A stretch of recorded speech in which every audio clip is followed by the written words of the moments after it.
Celebrating 4 years of talk like you've never heard it before, this is GabNet, the Great American Broadcast Network.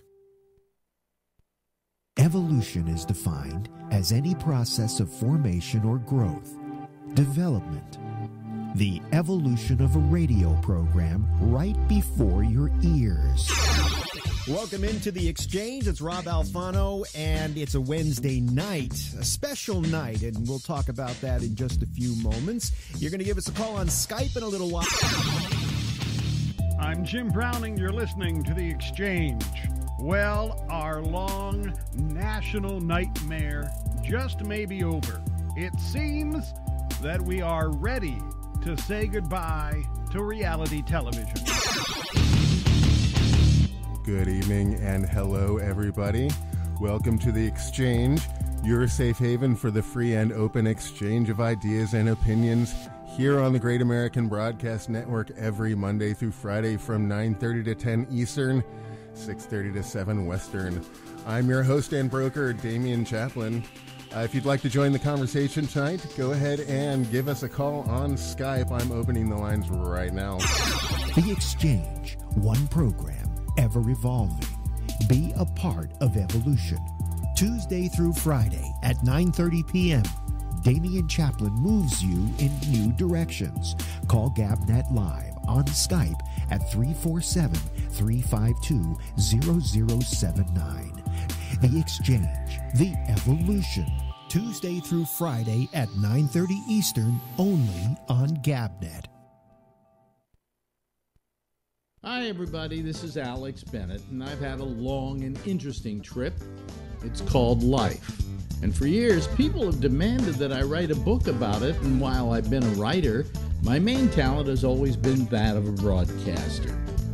Over a year ago, I decided not to write the book, but using my best skill, I decided to tell it. It's called Life in the Passing Lane, and I described it as an audio biography. It's presented in 30-minute chapters, so it's easy to binge listen. And you can access it on the GabNet page by clicking on Life in the Passing Lane and going to a page with every single episode, plus some extras. If you want to access it on your mobile device, that's easy too. It's on iTunes. It's Life in the Passing Lane, an audio biography by me. I'm Alex Bennett. GabNet needs you. Yes, GabNet needs you to call our live programs and be a part of the citizen panels. It's the most innovative talk format yet because it's not just one caller, it's a group of callers interacting with the hosts at the same time. Here's how you do it. It's simple. First, download Skype at skype.com.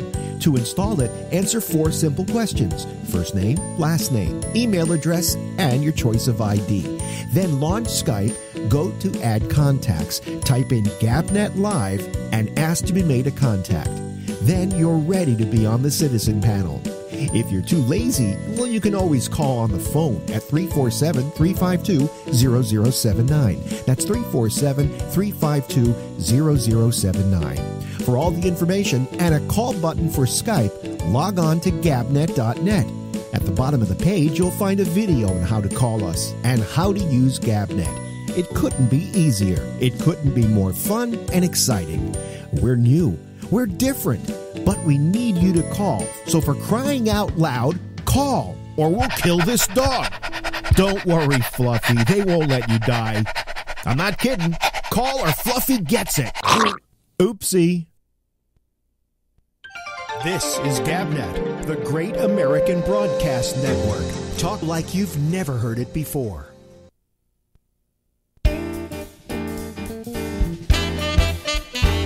Celebrating 4 years of talk like you've never.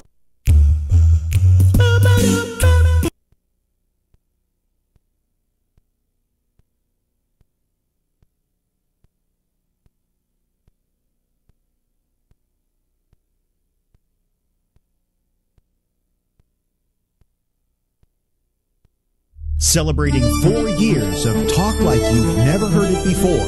This is GabNet, the Great American Broadcast Network.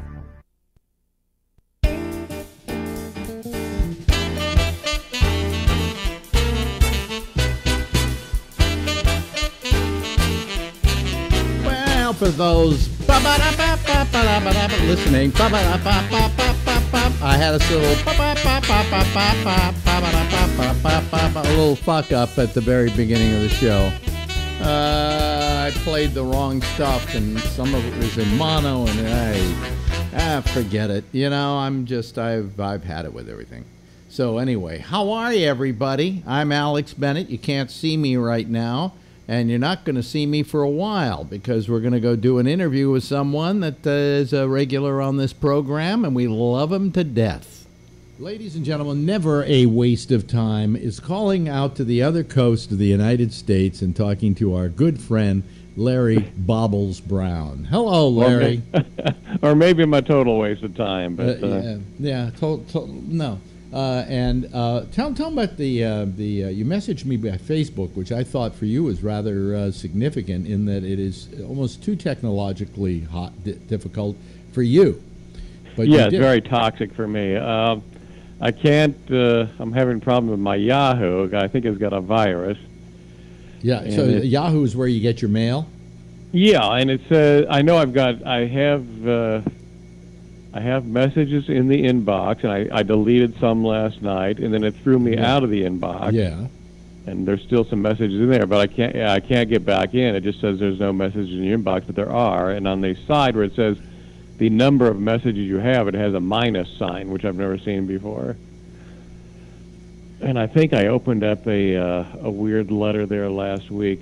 I bet it probably has a virus. Well, here's what you do. Have you tried just rebooting your computer and starting it up again? Yeah, I did that. You did that, and it still has the same problem. Mm-hmm. Well, you know, maybe I could solve it for you by you giving me your password and everything, and I can go onto the thing and see. But I can't do that today because I have to go work out. Because you're ripped. No, I ripped something, but I don't.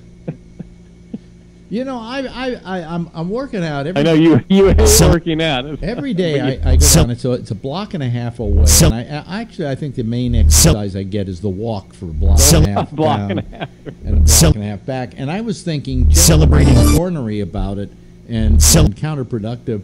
It's a block and a half away. I was thinking every day of taking a cab down there. That's Uber over there. Yeah. Hey, I just yeah. So anyway, I hey everybody, I'm going to stop for a second. I've been having all kinds of little problems here. Let me stop recording here, okay? And I'm going to start the whole show over again, okay? All right, if you don't mind.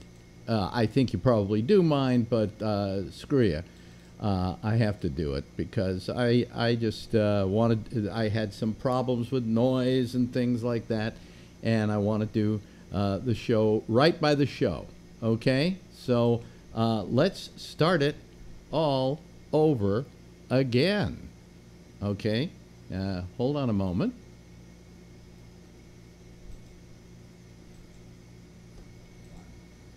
And as I'm... Wait a minute, hold on a second. Oh, God. Let me stop recording again and start up again here. Show recordings. Clear this up. Delete it. Okay, now I am going to... there we go. I think we're fine. Okay, all righty. And here we go. Celebrating 4 years of talk like you've never heard it before, this is GabNet, the Great American Broadcast Network.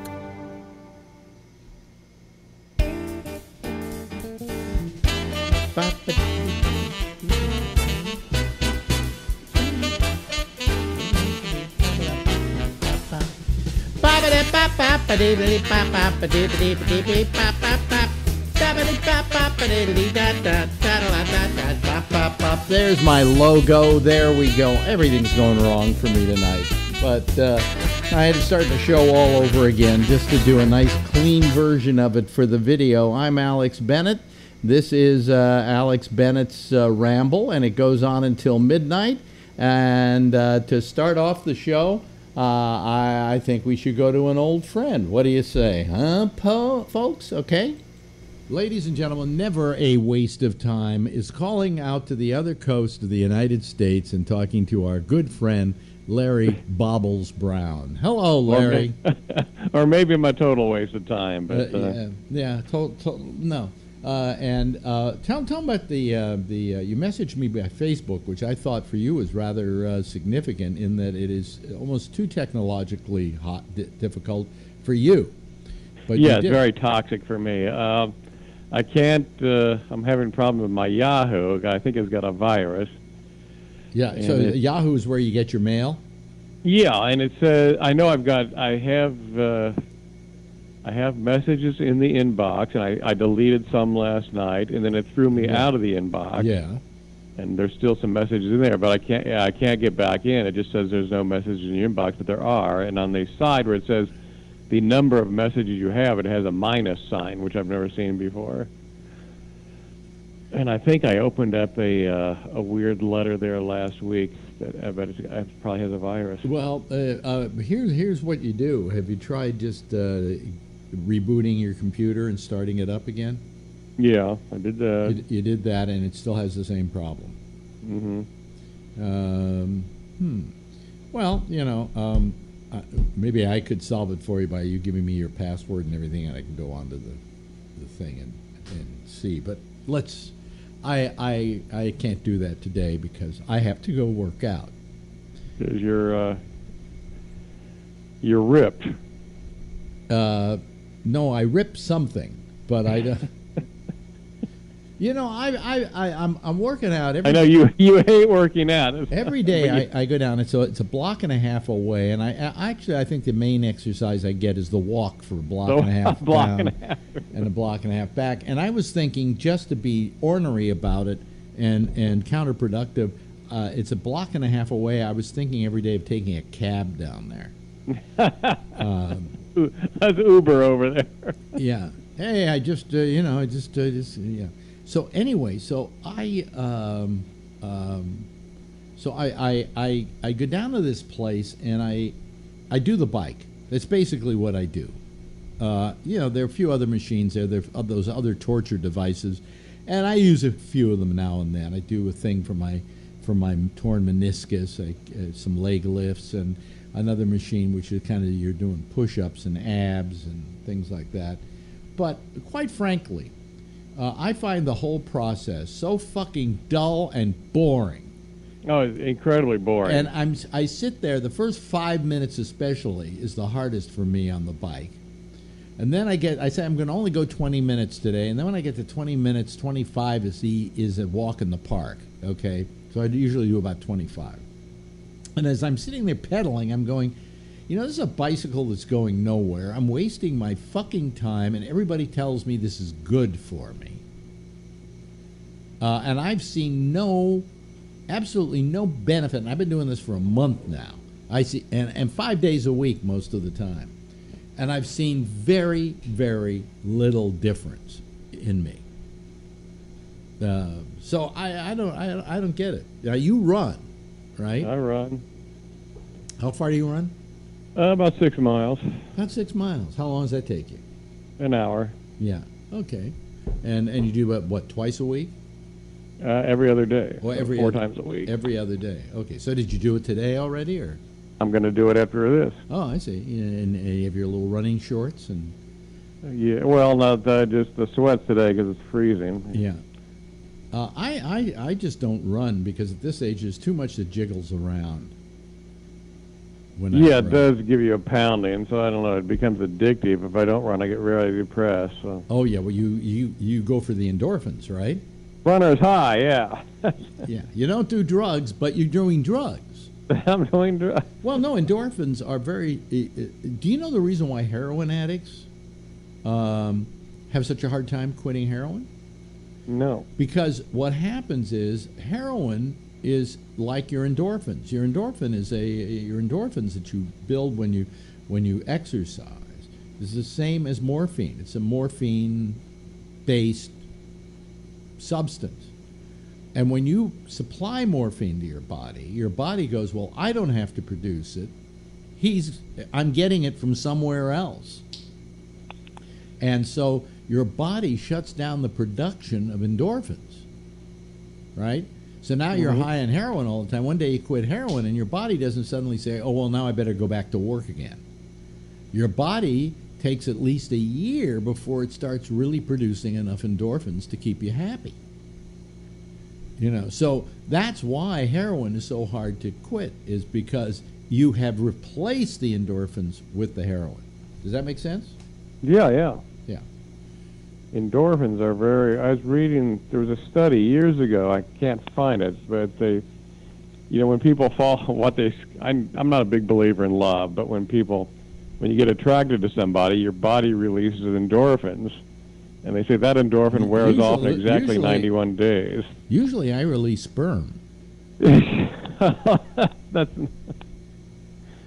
That's on the first date, second date. That's on the second date. Yeah. Well, I mean, the thing is that my body doesn't know. I don't think I've ever used my endorphins. I've ever gotten them. I'll tell you when endorphins do kick in. Is if you, let's say you fall down, you break your leg.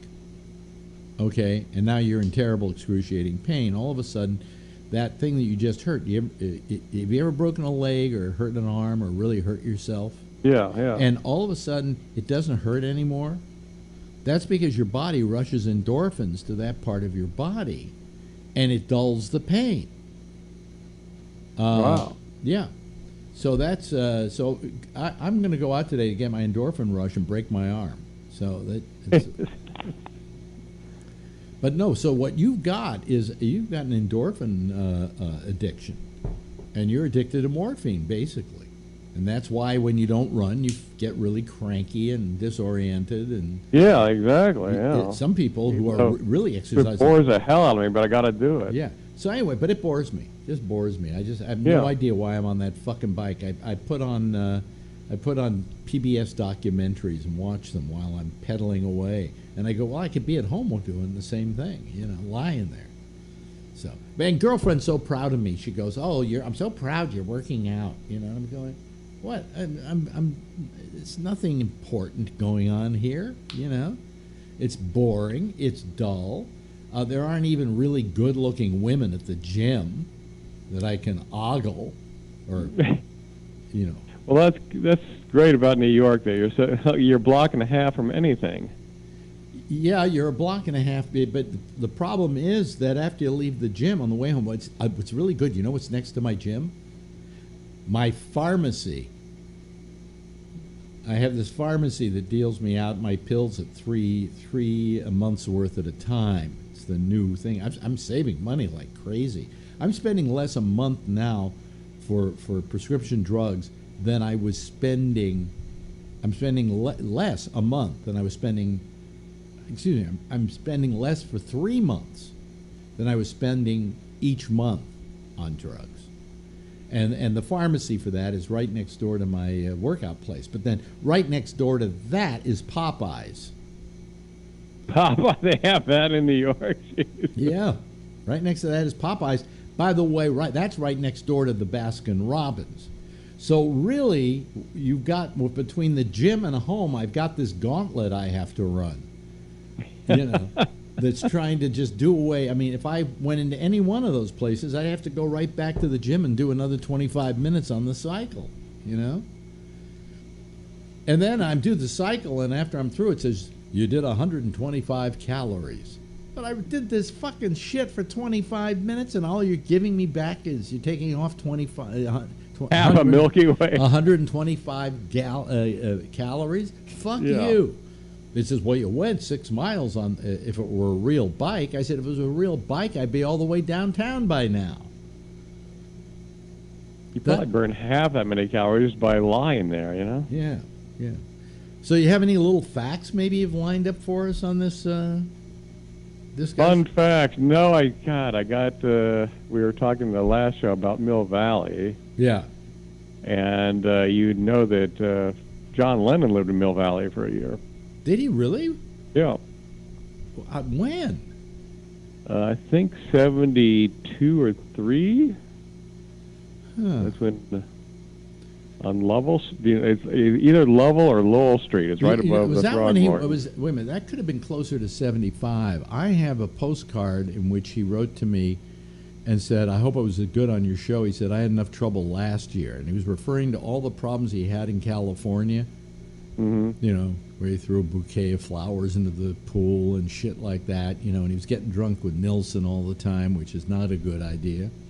And maybe he lived up there for a short time, but 72 would place him really back in the middle of Beatlemania, wouldn't it?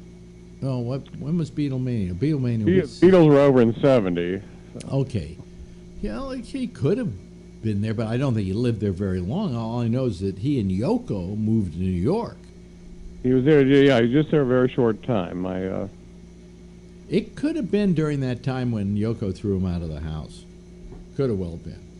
You know. Well, let's research that. Yeah, we'll send our crack research team in on that. Between that and that being the background for the invasion of the body snatchers, and yeah, well, the guy who wrote the Mill book, Valley had such a rich history. Well, it was the place that the guy, I can't remember his name now, who wrote the book, was living when he wrote the book, and he kind of based it on Mill Valley.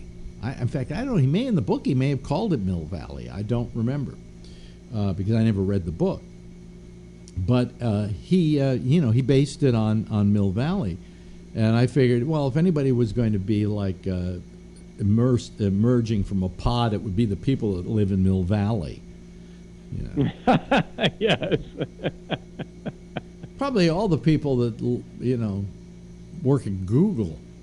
God, you're dealing with the people from Google seems to be the main person they're arguing about, although you remember our building where we used to do Live 105, that really scuzzy studio we had? On 9th Street. On 9th Street is now Twitter. That's Twitter, yeah. We Yeah. got the big sign as you roll by there. Yeah. That used to be what they called the Merchandise Mart. That's where people who had furniture stores went and bought their furniture for their stores, you know. And we had our studios in the bottom floor of that. And that is now Twitter. And where's Google? Google is... Google's in Mountain View. They have some satellite offices up here. Yeah, Facebook's in Palo Alto or Menlo Park. Yeah, but didn't they move a lot of their people into San Francisco, though, and open up San Francisco offices? That's what I heard. They've got some small offices here, but the big one's in Mountain View. Oh, still down there. But they've got, most of their employees live here, and they got these gigantic buses that take them to work every day down to Mountain View in Silicon Valley. Okay. So if they stop those buses, maybe those people will leave and go back down to Silicon Valley. And the buses use the Muni stops. They just take the city over. And yeah. We had Silicon Valley, and then, down in L.A., in San Fernando Valley is where all the porn films were made. And so they renamed that Silicon Valley. That's true. Yeah. Of course, San Francisco used to be a good town for porn. I remember a story about you trying to do a set at the Mitchell Brothers. Oh, yeah, it was 86. And what's his name was there? The writer, the crazy writer. They were having, the Mitchell Brothers had just opened their theater, and they had a private party before their big opening the next week, and they hired 3 comics, me, Frank Prinzi, and somebody else. Yeah. And we were just performing for the dancers and the employees, and I got heckled by Hunter Thompson. That's the story you told me. You got a great memory, yeah. Yeah, he heckled you. Yes. I mean, Hunter fucking Thompson. Everybody idolizes this guy, and ever since you told me that story, I've actually hated him. Really? Well, I mean, sometimes hecklers think they're helping you, and sometimes hecklers are just assholes. Right. And he was being just an asshole, wasn't he? I think so, yeah. But he's probably loaded. So. Well, I mean, that's no excuse. Not to my pal. Who heckles Larry Bubbles Brown? You're heckle-proof. I mean, do you get hecklers? Very rarely. Because your act is kind of structured so it's heckle proof. Because they don't want to feel sorry for me more than anything. Yeah, exactly. You can't heckle somebody you take pity on. So then you engender that spirit that makes us want to mother you. Let's hope so. Yeah. So I mean, that's God, I'd forgotten 100 times. I forgot about that. Yeah. Jesus. Yeah. When I heard that, man, I said, if I ever meet up with Hunter Thompson, I'm going to tell him to go fuck himself. I never did meet up with him, however, so whatever. But you did. And again, another suicide. He was a suicide, wasn't he? Yes. Uh-huh. Do you know how what they did with his ashes? I should know this. I don't. See, we always get into the morbid stuff, folks. So yeah, exactly. Stick around. Hunter Thompson's ashes, if I'm not mistaken, were put in a fireworks thing.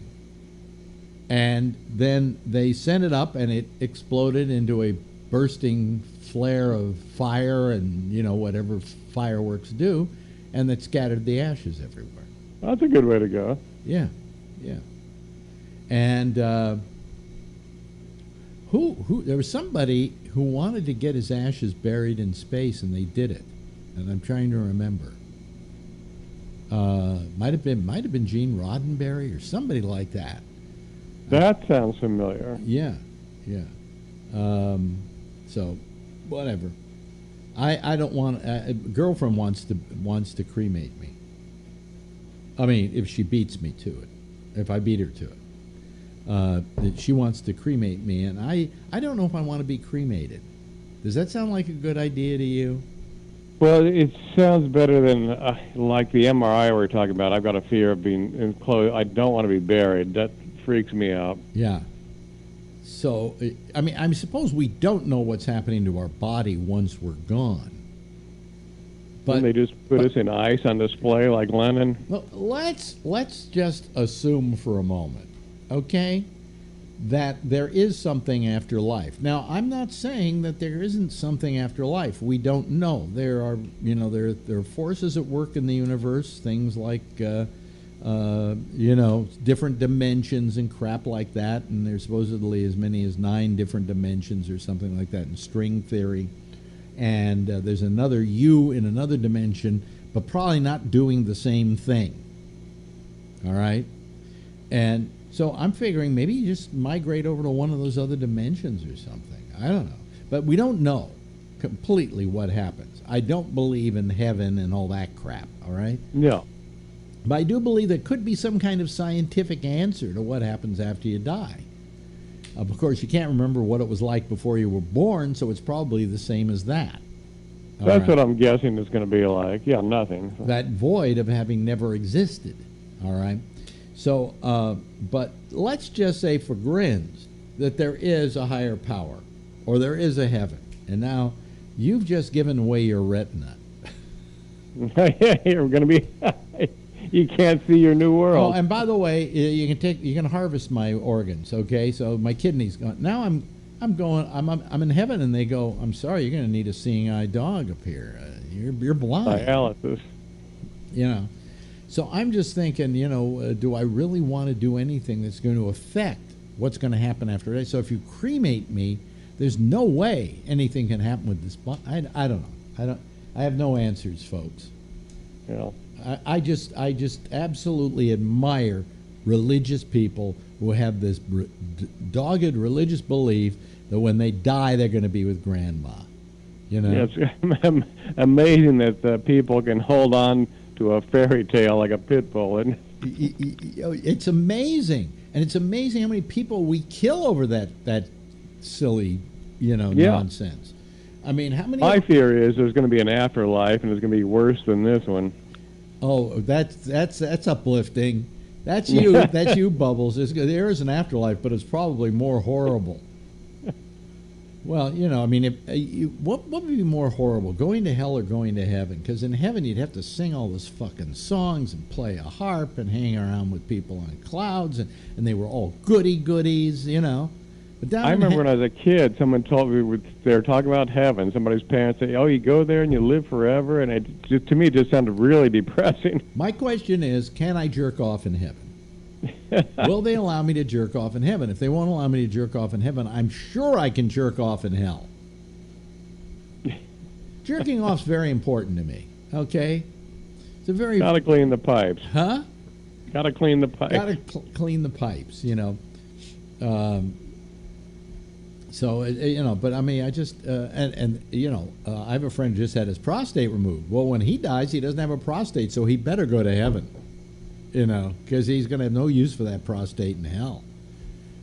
So he could use it in hell. I wonder if they let you jerk off in hell. Do they, or would hell tell you no jerking off here? Probably encourage it. They would probably encourage it. Yeah. The devil's. I think the devil's maybe a good guy. After all, he was an angel. That's true. Yeah, and he was just sent down there by Dad to run the place. To met out. Oh, you just gotta wonder how did religion start? It's just beyond me. Religion. Okay, this is going to make a lot of people mad, but have I ever cared? Religion is a con. And it's a con by the people administering the religion to keep having a job. Does that make sense? Kinda, yeah. Because what are they selling? They're selling something here. And what they're selling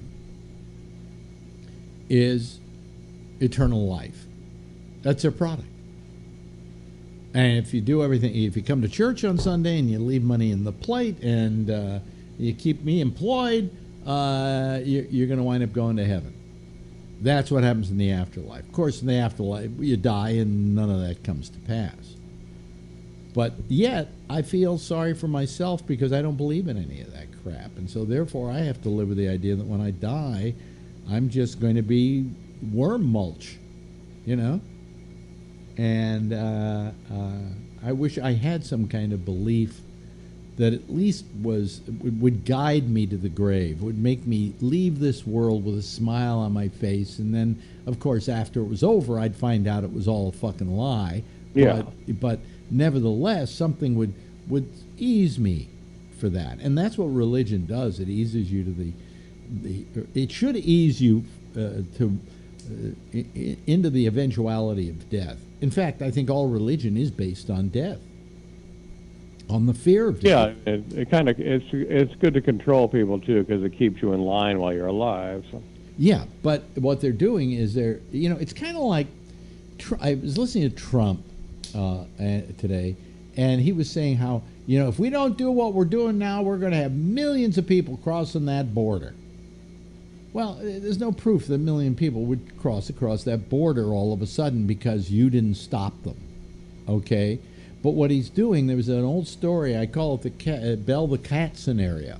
And what it is, there was a mouse and he wanted to be king. So he told all the other mice, there's a cat outside the mouse hole, and if I go out and bell that cat, every time he's out there, you'll hear the bell. Okay? And you'll know there's a cat outside the mouse hole. I'll go out and bell the cat if you'll make me king. So he goes out there, there's no cat. He rings the bell a couple of times, puts it down, leaves, comes back and says, I belled the cat. And they make him king. Well, that's exactly what Trump is doing with this whole thing about 1 million Mexicans storming over the border. He's creating a scenario, and so religion has a lot to do with that.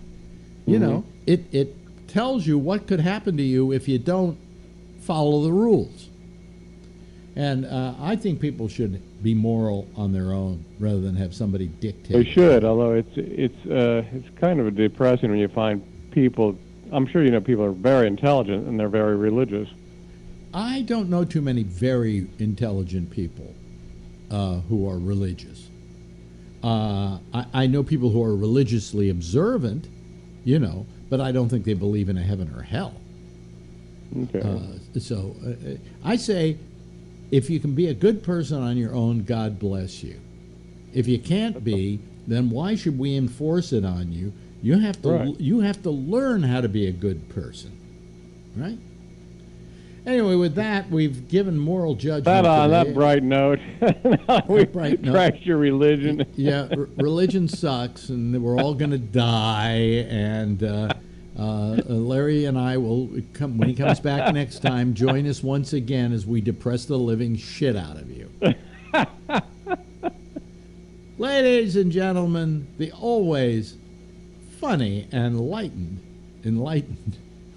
whatever, Larry Bubbles Brown. Thanks, Bubs. Thanks, Alex. Celebrating 4 years of talk like you've never heard it before. This is Gabnet, the Great American Broadcast Network. And hello, everybody. How are you? Wait a minute. I got to turn on the light. Otherwise, girlfriend will be mad at me because she bought that and she insists that I light it up before I go on the air. A little rough time getting on the air tonight. Certain people said it felt like Groundhog Day. Yes, I understand that. Only we aren't playing I Got You, Babe over and over again. No, I just had a problem getting the show started correctly. And once I got it started correctly, this is for the video, all of a sudden I tried something and I got this horrible noise and sound. And so I just started the whole show over again. Okay, so now for those of you who are watching like on Facebook later on, or for those of you who are watching later on YouTube for the actual recording, you won't know any of that went on. But if you listen to the video of the program as it started from the very beginning, you will hear the whole thing go on. So I don't know what to suggest to you, but it might have been like Groundhog Day. Anyway, let me go to the Skype lines here. See if I can open them up. I'm depressed today. I'll tell you why later. Well, of course, I'm always depressed about stuff, right? Wouldn't be another day with Alex unless I was depressed about some deal or something that was going on. But I, you know, at the time that I'm waiting for calls and people to call, I don't know if I want. Yeah, okay. I bought this this thing yesterday, an iPhone X, and I got with it for $200. I got a new iPad, which is their cheapest iPad, but it's still it's all the iPad I need. Okay, and after spending almost $500 on the money for the iPads and the cover for this, and they put some plastic on the front of this and on the front of the iPad and the iPad case and one thing or another. I spent $512 yesterday only to get from AT&T my prospective bill, which for the first month is going to be $278 because there are a whole bunch of charges, and I understand that, okay? But then every month after that it'll be $198. And I went, what? The guy told me it was going to be $151, and now it's going to be $198. You know, and so I went ballistic. And the guy I called the guy over at the AT&T store, and he said, oh, well, they're probably just charging you some stuff that doesn't exist anymore, like previous business you did with them or whatever. He said, wait until it all sorts itself out. But he said, I'll send you the actual estimate. And the estimate was $141 plus tax, which comes out to about $165 a month. But it's you know, for a guy on a fixed income, I get pissed off at every penny. So, you know, what have you. Hey, here's Tom Yamaguchi, ladies and gentlemen, just in time to hear me gripe. Well, let's be depressed together tonight, Alex. Oh, why? Was it today a depressing day? Politically? Yeah. Was for me. Yeah, it's a depressing day, but, you know, who needs abortions? You know? Who needs gays being able to get married? Who needs public employee unions? Huh? Who needs public employee unions? Yeah, fuck them. I'm a member of a public employee union. You know, I mean, it's all going to hell in a handbasket. And then, of course, you've got Kennedy deciding to retire, which, congratulations to him. He should spend some of his later years in leisure, unlike me. And everybody's depressed about that because at least he was the swing vote. You can never know which way he was going to go on something. So anyway, it was a very depressing day for that. But I have more my own stuff to be depressed about, so I wasn't. I can't be concerned about the state of the nation anymore because, quite frankly, how much longer am I going to live? And why spend that time worrying about the future of this country when there's no future for me? That's right. You don't have kids. You don't have grandkids. Well, even if I did, I would just be. Look, hey, I warned you, everybody. I did my part. Tell me about it. I've been warning people for years about the inequities in this country and the inequality and stuff, and you didn't believe me, and finally you guys elected a fucking Nazi, who engenders actually not. Remember, there were 3 million more of us than there were of them. We just weren't. It doesn't matter. It's the fucked up rigged system that got him elected. Okay. Right. Yes. All right. So whether we like it or not, he won fair and square by the rules of the game. Okay, to say that 3 million more people voted for him, and maybe it was more even, and we don't even know. 3 million more for her. For her, doesn't mean shit to a tree because she didn't win by the rules, okay, of the game, and I hold her in as responsible for that. I think her people didn't know how to play the game, and she didn't know how to play the game, and she played it very badly. He was playing it to win. He was playing it to rejigger all the electoral votes and things like that. She was out to win.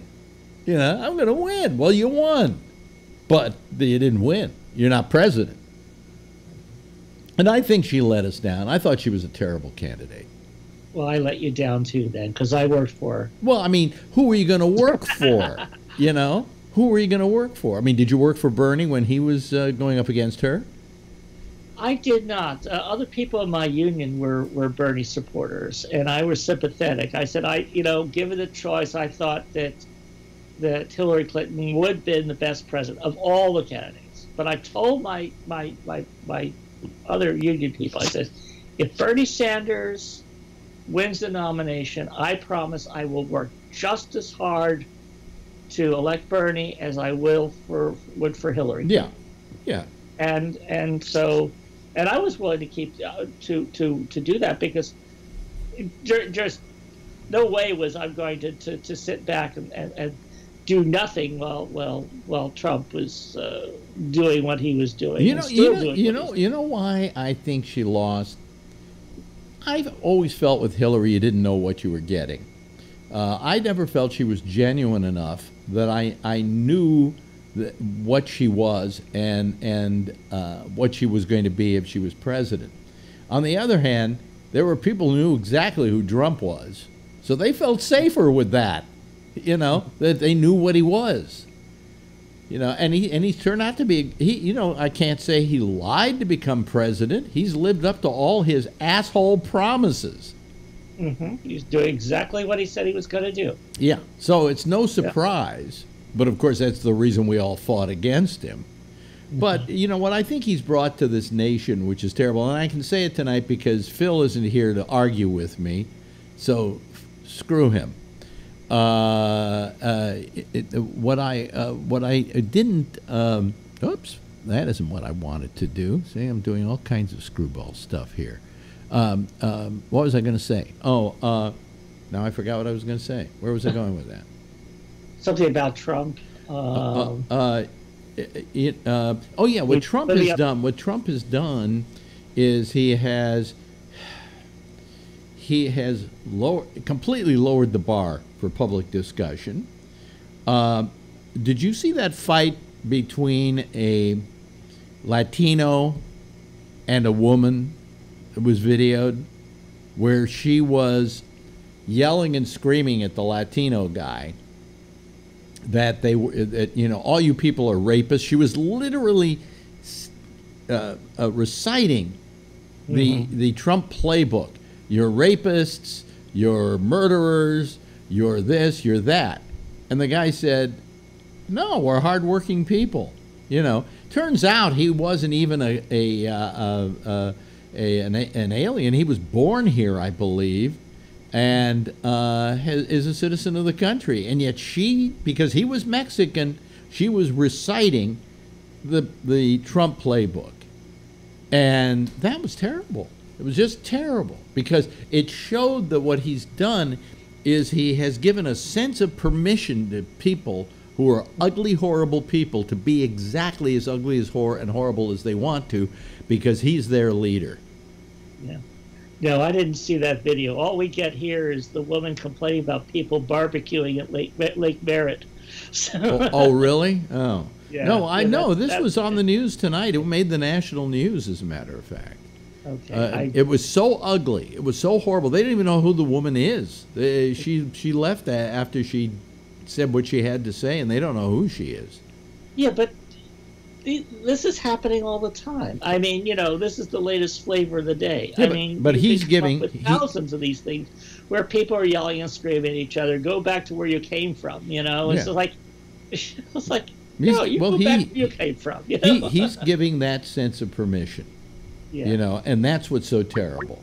Here comes Jeff Stein, by the way. Let's add him to the group. There we go. Wait a minute. There we go. Okay. And then all the pictures jigger around for the first time. Hello there, Jeff. Good evening, everybody. Yeah. So he gives us, you know, he gives a sense of permission, and it's horrible. It's just disgusting, and it's vile. And you know, what are we going to do about it? What can you do about it? You know, let's you know, because the Democrats are going to fuck up this fall. I just know it. You know, and they're going crazy. The Democrats are going crazy. What happened in New York? What happened in New York with that woman who went after the congressman who's been in there for 20 years and she beat his pants off with no money to spend on advertising? Well, have you seen this woman? She's really good. Yeah. She's really, really, really good. Yeah. And he's probably, I don't know, I've never heard him. I probably should be aware of him because he was the next in line for Nancy Pelosi's job. But he's probably just an old Democratic hack. And she wasn't. She was a young, smart, I think she's Latino woman who beat him by just being good. You know, yes. Well, you know, unfortunately, I really didn't follow that race, but I see sort of some parallels with what's going on here in California, particularly with our top two primary, which is really shaking up things good. And I mean, I consider the shake-up to be good. I mean, now, let's explain this to people elsewhere in the country because they may not understand the concept of the top two primary. Instead of the typical primary where Democrats go for their nomination, Republicans go for, and then whoever wins each of those primaries goes on to meet each other from each party. Yeah. This one is that everybody's on the ballot, and regardless of party. And then the top two vote getters actually go ahead and continue on November and actually, So conceivably, they could be two Democrats going against each other. As a matter of fact, there's a number of elections right now. Our Senate, our lieutenant governor's race, a number of races where are Democrat against Democrat. But the one I was thinking of is actually a congressional race, and that's where Mike Honda was there for many years. Mm-hmm. And Ro Khanna was able to finally become elected. And basically it was it wasn't that Mike Honda was a bad guy. He was a good guy. He was a progressive guy. You know, he was proud of a transgender grandchild, something like that. Yeah. I mean, he was good at a lot of things, but unfortunately, a lot of times, a lot of these people get complacent. They lose interest. They just keep running and running and running. And Ro Khanna, I mean, they did everything they could to vilify him. They called him Republican. And now, when he's in, what is he? He's fighting. He's fighting for net neutrality. I mean, he is just about as radical as anyone in Congress right now. And that's more of the kind of primaries we need contested primaries where people are willing to challenge people who are just like, they might have been great at their day, but it's time for them to move on, you know. Yeah. And it has nothing to do with age. Yeah. I mean, it just has to do with, you know, with they've just gotten too complacent, too settled in. Jeff? Yeah, well, I mean, yes, the biggest problem is they want to keep doing it, even though they're bored with it, or the people who live there are different now. And in New York, there's a tremendous change in 27 years that guy has been there, 24 years. I think the very thing that got Trump elected, or got people to vote for Trump, is the same thing that got this woman elected. I think people are just sick of politics as usual. Now, if you sign up for something that isn't politics as usual, sign up for the right thing. In this case, this woman seems to be the real deal and seems to be the right thing. Trump was not the right thing, okay? But they're just tired of politicians going to Washington and not doing shit. They work for 6 weeks and then they take another 6 weeks off to go back home, you know? And we get nothing done. Tell me something Congress has done. The tax overhaul, I got to tell you, this tax overhaul is going to be the ruination of this country. Mm-hmm. Already they're talking about trying to do away with Medicare and Medicare and Medicaid because they don't have the money for it, because they're going to have less money because of all the taxes they're going to not be getting. Well, fuck you assholes. You should have figured that one out. Mr. Trump, Mr. Moneybag, should have known that. Well, he did know it. Yeah, they did figure it out. But he said, you know what, we'll just reduce the amount of insurance and benefits for the poor people. Screw them. It isn't even poor people we're talking about. We're talking Medicare. We're talking about you and me, Jeff. Absolutely. We're talking about you and me. Absolutely. And quite frankly, I mean, if I didn't have Medicare and I didn't have my SAG-AFTRA supplemental, which was a godsend, when I got sick, I don't know what I'd do. You know, so what are people going to do if they don't have Medicare? My 20% addition that you have to pay. Yeah. The safety filter. The supplemental. And that's what SAG-AFTRA gives me, and I only pay like $2,000 a year for it, you know. And I get all my prescriptions, and I'm getting them really cheap, and I get all, you know, I get that other 20% taken care of. So I'm very fortunate, but I need Medicare. I couldn't keep myself in good health if I didn't have Medicare, and doctors would probably be going out of business, some of them, if Medicare didn't exist. You know, Trump doesn't think ahead on this stuff. And then the latest thing, the thing today that got me, was Harley said that they're going to go build a lot of their stuff over in Europe because they don't want to have to pay the steel tariffs to build their motorbikes. And motorcycles. I should say that because otherwise the Hells Angels will kill me for calling Harleys a motorbike. Trump threatened Harley. You do that and there's going to be hell to pay. You know, people aren't going to buy your stuff. We're going to make sure they don't buy your stuff. I mean, That's not your job as president to threaten a major corporation for making a business decision because of some kind of deal you made that fucked them up. You know, they've had a hard enough time surviving, Harley. And they're trying to survive by having to leave the country, and they're not going to be the first ones. Yes, Jeff. The one good thing about their business, these 5 years, 10 years, whatever it is that a lot of people in Europe are buying their motorcycles. And the people in Europe said, well, what? You know, it's okay that we can buy this guy's Harley Davidson stuff, but we're going to charge you another $100 for it, or another 10%, or whatever. Right, it is. Exactly. And then the guy who runs Harley goes, oh man, that's going to really screw my business.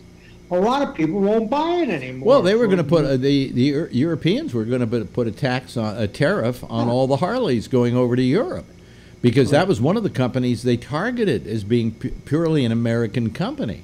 And what happened is, because of Trump and his wonderful business sense, he's literally driving a major American company, a made-in-America company, out of here. Would you agree? Kevin, you know a lot about this because you're a big Harley guy. Yeah, I sent you that article. Did you read it? Yeah. Yeah, he was threatening them and saying that if they do that, he's going to make them pay. Yeah. Basically threatened them and said he's going to make them pay, and if they decide they're going to do that he's going to tax the crap out of them when they try to bring stuff back. Well, do you know of any president who's ever gone after a company in particular with some kind of threat like that? Yeah, strong-arm them, an American company strong-arming them. Yeah. That's like BS. And it's not going to end there, because that's just Harley starting. There's all kinds of other companies that are saying the same thing, that they're looking at the same kind of decision that Harley is making, and I think they're sitting back and going, okay, what's going to happen with them? And when they're seeing this, you know, it's the same decisions they're making, and they're business decisions, the same kind of business decisions that Trump would make. Yeah. You know, so why is all of a sudden everything wrong now? Well, do you really think, for instance, that Apple is going to make every one of these in the United States? No. Do you think they're going to make iPads in the United States? Well, he thinks so. I mean, the stuff that he's saying, like, you know, all of a sudden, you know, they're bringing billions of dollars back. It's such bullshit. They're bringing billions of dollars back, and they're going to build all these plants here, and they're going to make all this stuff here. That's horse crap. I mean, they're not going to do all that stuff. They're going to bring some money back, but no, they're not going to change their way of doing business. Well, a while back, Trump wrongly said that Apple was going to spend $320 billion in the United States. But that wasn't the story. The story was that now they could bring the money back home. They were going to bring $320 billion here. Now, Apple has always been known as a company who doesn't spend their profits. They're going to put it in their pockets. Exactly. You know.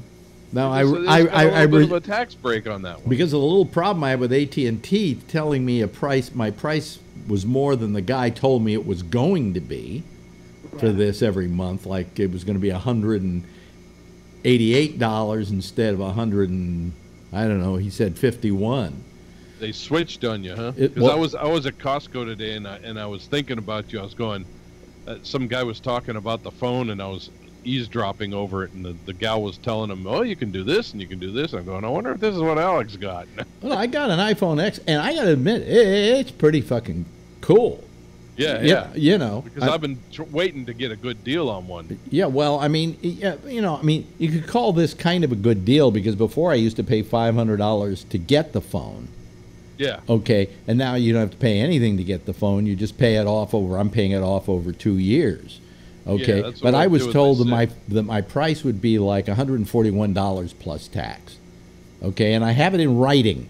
So if there's a problem, I'm going back to AT&T. Then they sent me a thing today saying, your average monthly bill will be, and I called him, and he said, well, He said that's just something they're sending you based upon the fact that you already have business with them, and once everything settles, it'll go down to about 165 with tax a month, which is okay because it's the same I was paying before. I paid 135 for the service without the phone, without buying the phone, and another 30 a month for the tablet service. So this brings it about the same amount of money, and I'm getting all new stuff here. But all I'm saying is that if you think Apple is going to stop making stuff in Europe, in Asia, you're wrong. But if you don't think the price isn't going to go up, you're wrong too. Yeah, it's amazing the way he's working stuff around. The whole thing, the whole reason that past administrations haven't changed stuff so much the way he's changing them now is because there's consequences to it, and you can do something here, but it's going to cost you there. Yeah, and that's the way it goes. But you're going to do knee-jerk reaction and give everybody $1,200 back on their paycheck. They're going to pay for it somewhere else. That's like the garbage thing I was telling you about last night. Yeah, all that garbage that we've been sending over there to save money. Now we're going to pay for it on the back end because our garbage bills are going to go up $2 and $4 and $5, $6. Yeah. Because we have to process it here now, and that's going to take another $2 off your $1,000 paycheck, and it's going to go on and on and on with, just stuff we buy here and there and everywhere. Terrible. It's terrible. Yeah. Absolutely terrible. There's your $1,000. Yeah. So anyway, I got screwed on this phone. But, what It'll the hell? Settle. I'm sure it'll settle. I mean, I'm sure I can. I'll call AT&T and say, you might be mildly screwed. I'll say, I've got it in writing here that this is what it was going to cost me. And the whole estimate and whatever. And I was told this is what it was going to cost me. That's why I made the deal. So you got to make good on it. Otherwise, I'm going to the fucking Attorney General. Yeah, I'm going through the same thing with one of those referral things with a solar company right now. Oh, really? And I stirred up all kinds of crap. Yeah. Jeff, you had your hand up. I would recommend that you write them an email or a letter saying about this is what you said and this is what I expect you to honor. Well, I called the sales guy today, and that's why he sent me the estimate. He sent me the actual workup on it, on how much it should cost, so that if I don't get about that plus, it was $141 plus tax, which is about another $25.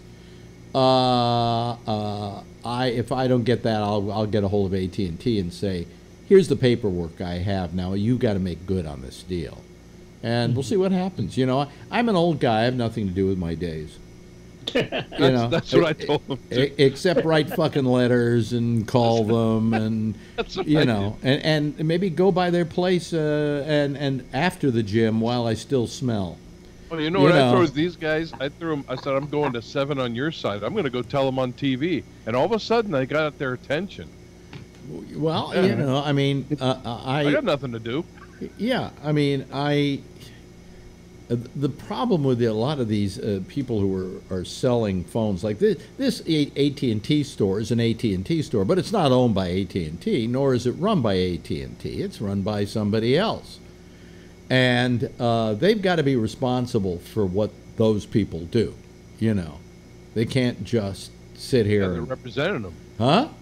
They represent them. They represent them, right? And I was sold a bill. Listen, if I had been told that it was going to cost as much as it said on this bill, I would have probably told them, forget it. Either that or I'll pay it out over 3 years. I did it so I'd pay it out over 2 years. And then after 2 years, the phone is mine, or after 1 year, I can turn it in and get the newest phone.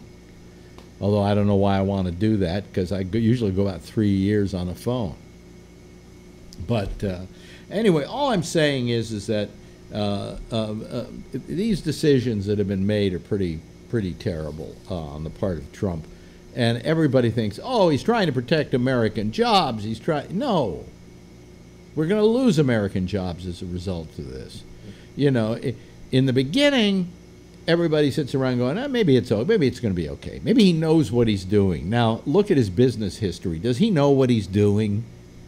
Come on, he's never known what he was doing. That's why people in New York laugh at Donald Trump, because we knew what a canard it was, that he was some kind of Mr. Monopoly. You know, that he really knew business and he was a good businessman. No, he projected the image of a good businessman so he could sell his name to buildings. You know, and he became a brand, whether it was steaks or ties or whatever. And will he stop sitting with his hands in a V below his penis? I'm getting tired of that. He usually goes like this. But he does this too. Really bad he body does this. Let me language in stand business. up a little bit. He does this, right? As he's sitting there, and I'm going, "What are you trying to do? Saying it's this big? Is that what you're saying? I mean, is that the stance you're taking? What is that?" You know, we used to go to body language classes in business and crap like that, and this was the worst thing they told you. Oh, this You one. don't Yeah. sit. You don't sit like this, because this is telling you I'm an asshole. Get out of my fucking way. Do you know who did that? That exact stance? Mussolini. There you go. Mussolini would always look at people and go, you know. That's like they told you that was the worst. Yeah. Put your hands on the table and cross your hands. You see the other people doing that. You're polite. You put your hands on the table or you know whatever. But you don't sit there with your hands crossed. That means you're in there for war. Yeah, yeah. So, and then now we also have the, is anybody else going to call, by the way? We could use some more callers. It would be really nice. But the people we've got are terrific. I could live with them, okay? But I always like a nice spirited conversation, although Phil... Renee tried calling in last night. She kept going sideways. Yeah, Phil isn't here tonight, which it means the coast is clear, folks. You can get a word in edgewise. Did you have your hand up, Jeff? Yeah, Alex, did you ever see this golf course that he built in New York? It's actually in the Bronx. In the Bronx? What piece of shit that you cannot believe. How crappy it is and how lousy it looks. All I can imagine it's the what's that game they used to play? A kind of baseball game they would play, the kids, where they would use a fire hydrant as one base and something else. Oh, yeah. I'm thinking that's how the golf course looked in the Bronx. It's not the same. Stickball. They used to play stickball. Kind of maybe it was the golf version of stickball. Yeah. Beer cans for bases and hook up the like no watering grass. system to a salt. Oh, he's also praising Putin for what a wonderful job he's done with soccer. I'm going, Jesus Christ. And now they're supposed to get together and have a meeting. Oh, the great diplomat is going to meet with the guy who's going to just take him to the fucking cleaners. Can I hang out with you, Vladimir? Huh? Can I hang out with you? I want to hang out with you, Vladimir. Do a cartoon. Got a new friend in Kim Jong-un. Yeah. My friend's Kim Jong-un. I like Kim Jong-un. Oh, boy. Or Chinese food. So, so now we got the Supreme Court. We got Kennedy leaving, which, God bless him. He did a good job. And I always felt he was what I wanted justice to be. We knew where he stood politically, but he didn't always vote that way because he knew it was his job to interpret the Constitution. Very even. Very even. Very even. And, it would be nice if he would find someone similar to that to replace him. But that's not going to happen. My suggestion was go back and look at Merrick Garland. There was a guy who basically was he was a right winger who had a kind of open mind about stuff. I think he would actually pass muster. Yeah, but he'll never look at him. No, because Obama liked him. Yeah. Yes, Tom. Yeah, he's already grilled up his list. I mean, he's already promised the Federalist Society and the right wing. I don't want to. The religious right. He's already promised them the Supreme Court, and he's delivered one, and he's just going to keep delivering. Because that's what he promised him. Support me, and I'll deliver for you, and that's what he's going to keep doing. Somehow, the Democrats have to stall this whole thing. I don't know how you do it. I think you can find ways of doing it and stall it until the fall. The argument was thrown today at Mitch McConnell that, well, you said Merrick Garland couldn't be considered because you never appoint a Supreme Court justice in the last year of a presidency. Well, that's wrong. No. It actually has been done in the past. Yeah. And so somebody said to him today, well, don't you think it's wrong that you hold off and wait until the fall elections? He said, oh, it's a different thing altogether. I'm sorry. Now it's different. Yeah, now it's all different. Fuck you, you weasel. You fucking goddamn motherfucking cocksucking weasel. Now, Alex, don't be harsh on Elaine Chao's husband. She'll severely criticize you. Oh, I see. Yeah, Dragon Mom will come after me. Okay. Yes. Yeah. He looks like. Do you ever remember in the comic books there used to be a thing where draw me, and it was like a turtle. Right. He kind of looks like the turtle in those draw me and win a scholarship things. Right. But that was, he's just. But I think that Merrick Garland, for instance, was someone who Obama actually put up because he thought he had the best chance of getting passed by both the Republicans and the Democrats. Okay. And I think he would be a good choice for Obama because anybody Obama puts up, there's going to be a fight and there's going to be canoodling and there's going to be they should wait until after the election because I don't think that certain congressmen and senators want to be put in the position of having to be on record as to how they voted for a Supreme Court justice in this election year. Even though to some people it'd be wonderful, but to other people it wouldn't be, and they want everybody to vote for them that possibly can. Mm-hmm. So I don't think it's a wise thing for them to even consider this before the fall elections. Yeah. Yeah.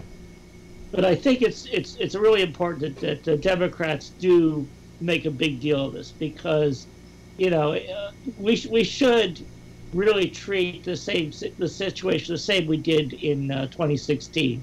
If they're going to say, well, we can't do this because of the election. I mean, when Scalia died, that was February that year, and this is we're already in the middle towards the end of the primaries. Yeah, it's ridiculous. Yeah. But they said, oh well, you never do it in the last year of a term or of being a president, and that's wrong. They have in the past. So changing location. Are you, Tom? Location. Yeah. I mute myself. Okay. I just let in Pepper, our doggy, the dog that we're sitting. Oh, I see. You're sitting a dog.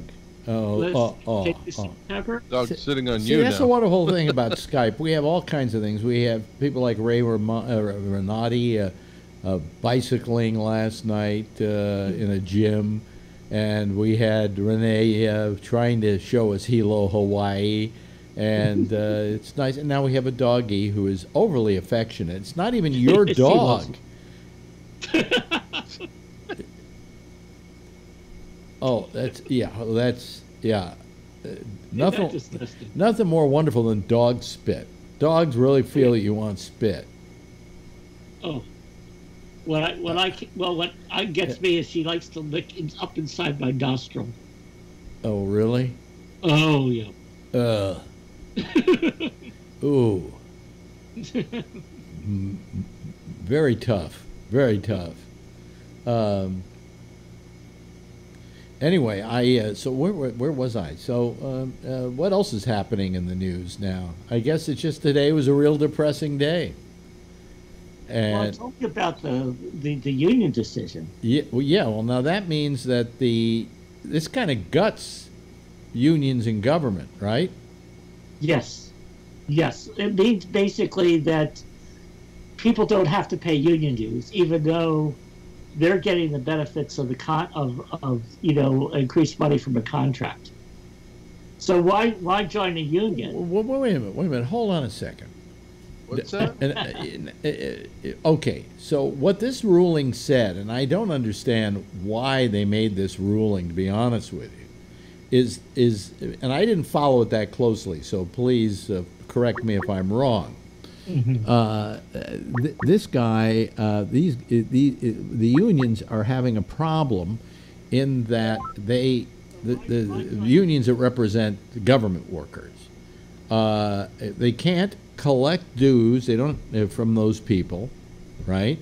And those people, they can't collect dues. And what was the other part of it? They can't. They'll still benefit from the contract.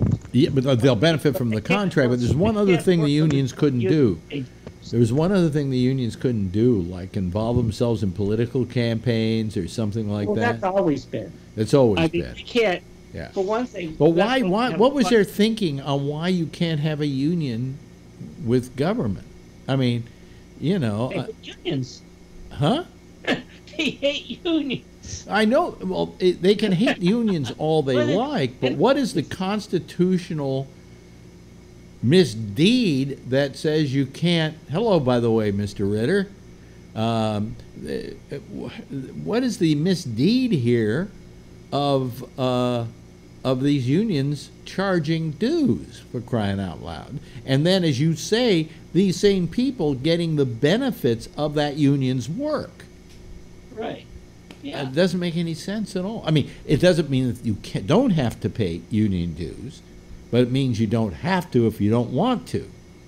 Right. And how many people are going to say, well, in that case, I'm not going to pay union dues? And but I can't understand what they felt was constitutionally wrong with charging dues for a union that people join who get the pay set for their livelihood. It's just this concept of individual freedom. People are free to be individuals, and they don't have to do what the union tells them to do. They are free. Oh, good. Oh, God. It's a free country. Hell in a handbasket. That's it. And what was the decision yesterday? There was another. The decision yesterday was on. Well, there was one on the California abortion law, or basically what it was saying. California passed a law saying that these religions that run crisis pregnancy clinics, basically they had to tell them that their service would not provide them with any abortion information. It forced them, if they were going to run the clinics, they had to provide information where women can go to get an abortion. So it wasn't forcing these clinics to give abortions. But wait a minute. Wasn't there a decision yesterday? I'm trying to remember what the decision was yesterday. See how my mind flies? A couple decisions. I thought they didn't have to give the information. Huh? I thought they didn't have to give and the immigration and the... the immigration thing. Yeah, the immigration thing. Yeah. How they could not see that was in violation of religious freedom, I have no idea. Because he specifically pointed out Muslims. Yeah. It was only in the revision later on that a lot of his Republican boyfriends did not like, where he had to revise it and pull it back from the way he had it, that he included a few other countries that weren't Muslim in order to make it more legal. But you know what country, and this is interesting, what country isn't on that list? Starts with an S. Yeah, it certainly does. And where did what 9 of the people who hit the World Trade Center come from? Saudi Arabia. And yet we're going to protect America by allowing Saudis into this country. Yeah. You know, what I don't like about it is the xenophobia that they've, ginned up, where, we're doing this to protect you. Well, I didn't know that things were that terrible. I'm not walking outside and bombs are falling. I mean, when's the last time you heard of a major bombing in America? Oh, I know when we heard of a major bombing in America. It was called Oklahoma City. Yeah. Yeah, who did that one? It wasn't Saudis. It wasn't Islamics. It was, what? A Christian American? Well, I'll be. How about the Olympic shootings in the Olympic Park? I was there a few days earlier. I'm glad I wasn't there when the guns went off. Eric Rudolph was a Christian right fundamentalist. Right around the corner. Huh? What? He was their neighbor. Eric Rudolph was your neighbor? No, he was from right around the corner, wasn't he? Yeah. Basically. Yeah.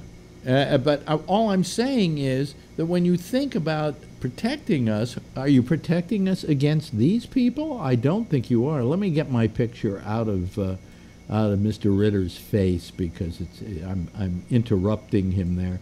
No, it was just badly framed so that they couldn't see. How are you doing? Good. Is my audio working? Oh, your audio is working beautifully. Working. All right. Where are you today? Las Vegas. You're back in Las Vegas. Okay.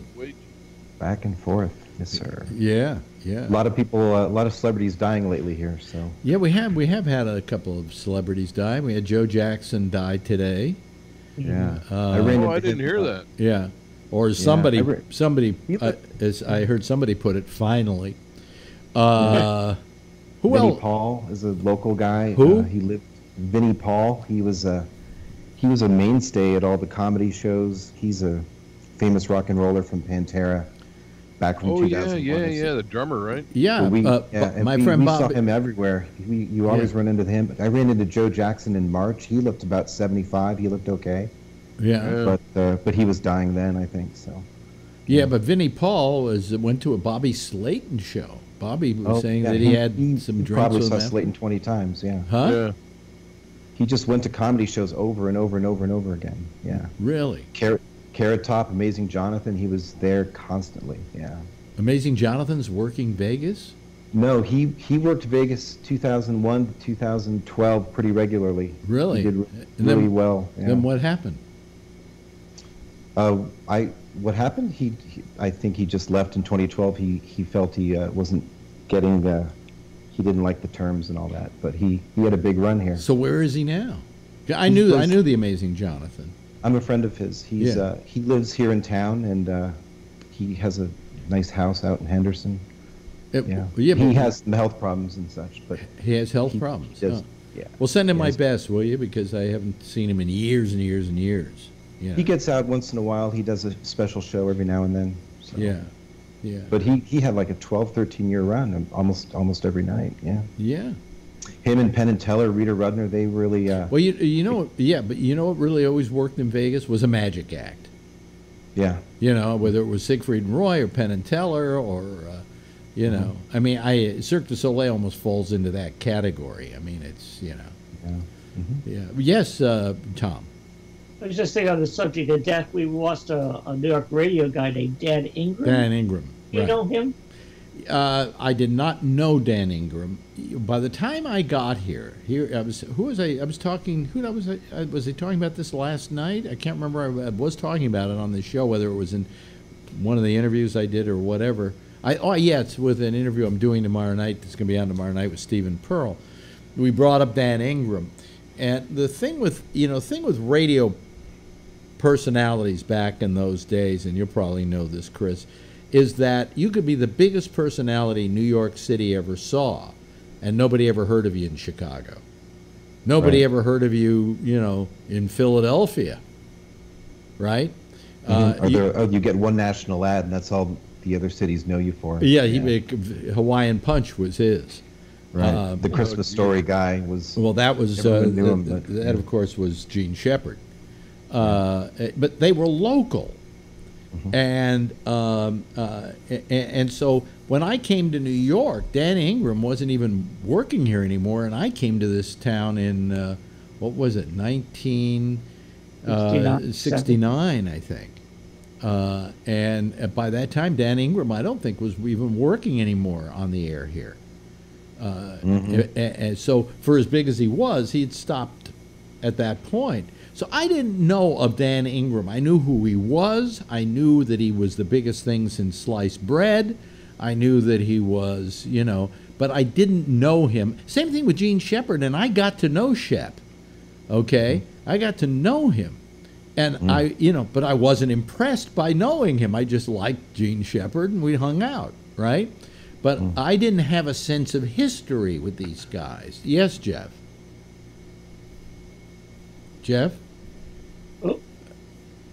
Audio. No, he's... Yep. Yeah, okay. Got it off. Yeah. Shep also used to be on... he used to write a lot. And he was on the... what's the name of the guy in Chicago who always had the nice-looking naked women? The nice-looking naked women in Chicago? What is that? Yeah. Yeah. Oh, you mean Hefner? Hefner, yeah. Yeah, Hugh Hefner. He wrote for Hefner. Well, he would write. He was a writer as well as doing his radio thing, and one of his books is called something all others pay cash. Something. Yeah. It became one of those stories in there became a Christmas story, but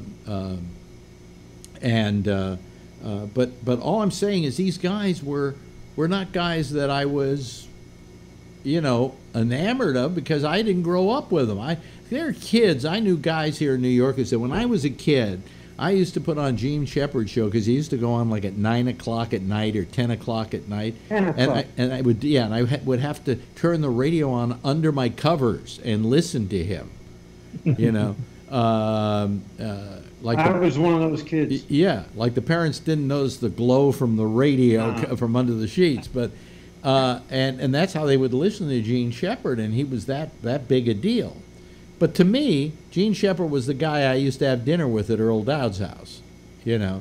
And he still had a radio program, but I knew him as that, I always love to tell the story. I've told this story a dozen times. You've heard it, Tom, about how I was having dinner at Earl Dowd's house with Shep and a couple other people, and we're at the dinner table, and Shep is telling this story because Shep always told stories, and he always just elongated every story as much as he could. Like we came to a cross in the road and I didn't know whether to go left or whether to go right.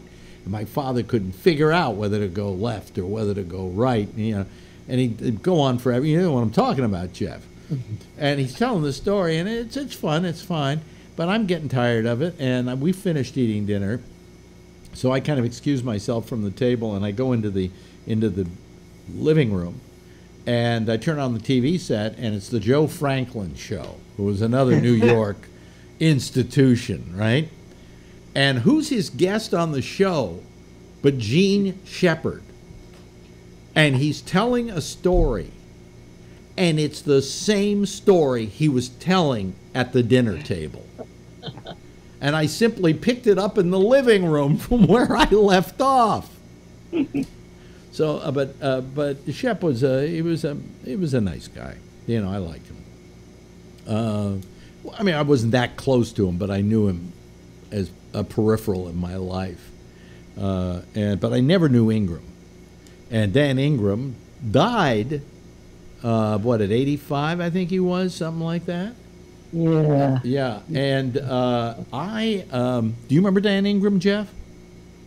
Well, I remember him on the radio. Yeah.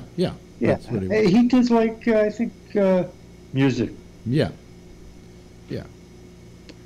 He was very famous for being able to talk up and, as we call it, kiss the vocal. In other words, talk over the beginning of the music while the music was starting, and then just keep talking right up to the point where the person starts singing. And the only other person I knew who could do it that well was me. I used to be able to do that really well.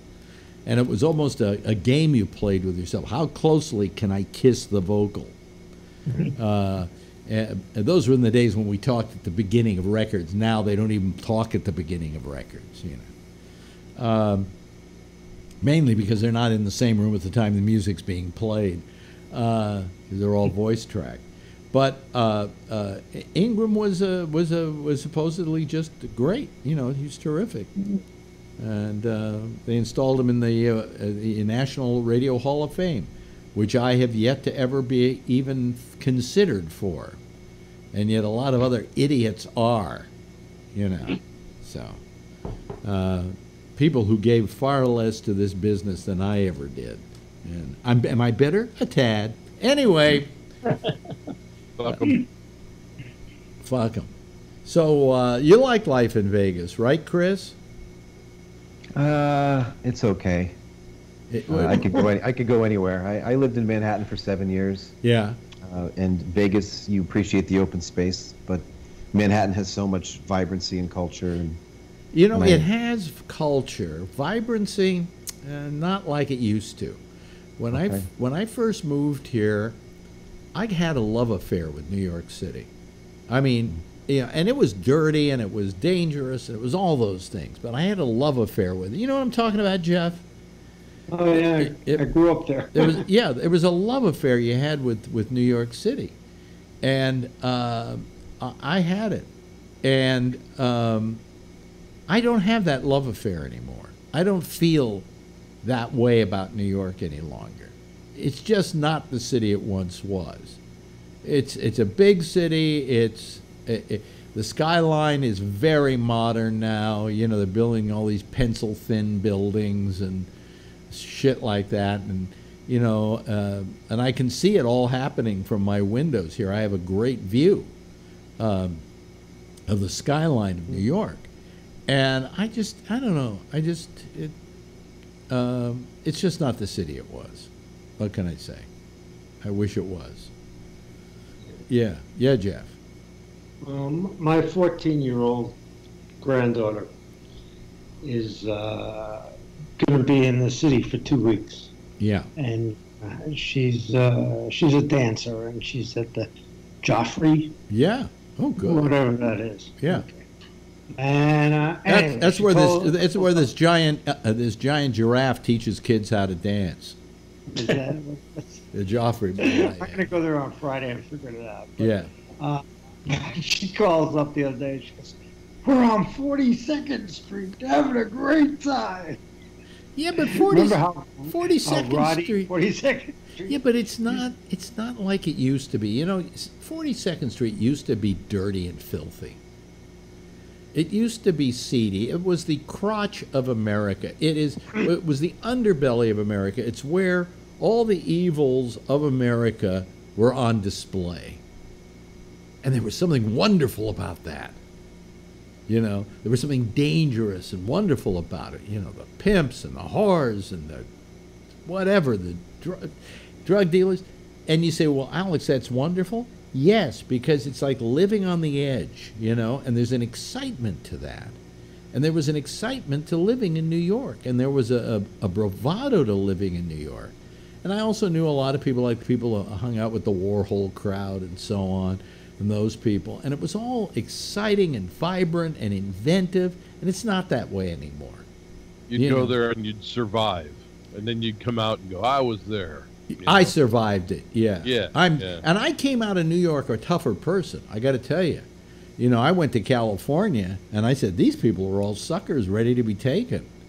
Yeah, there's places in San Francisco that you would do that as well. They weren't quite as rough, I'm sure. Oh, no, San Francisco were all pussies. Yeah, but there's places that were kind of rough. At least we call them rough. Well, no, but when I'm talking about rough, I'm not talking about fist fight rough. No, I know what you're talking about. Just business places, well, no, areas. business tough. I learned to be business tough. Well, New York is I'm sure I don't know much about New York, but you know that there's stories that come out of there. Yeah. So I mean, that was my life in New York, and I will stand by it. Yeah. It was quite something, but it's not the same anymore, Chris. It's nice. Yeah. It's good.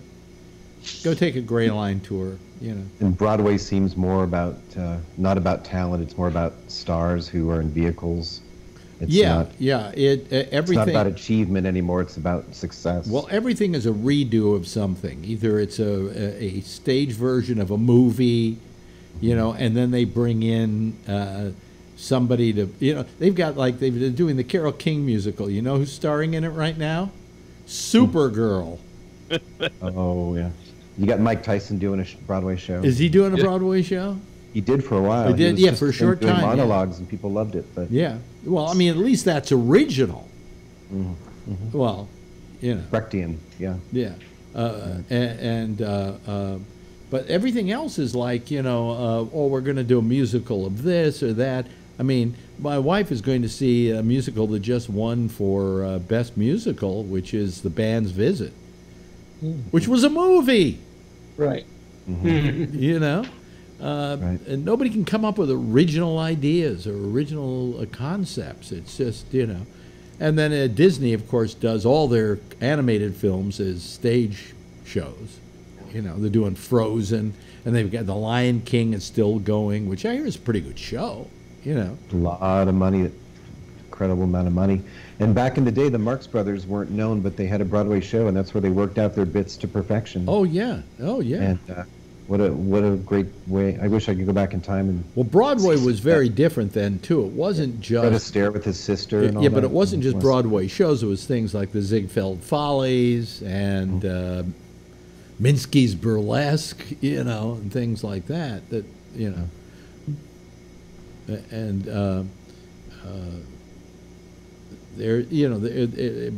but all I'm saying is today it's you go to what a Broadway show costs now.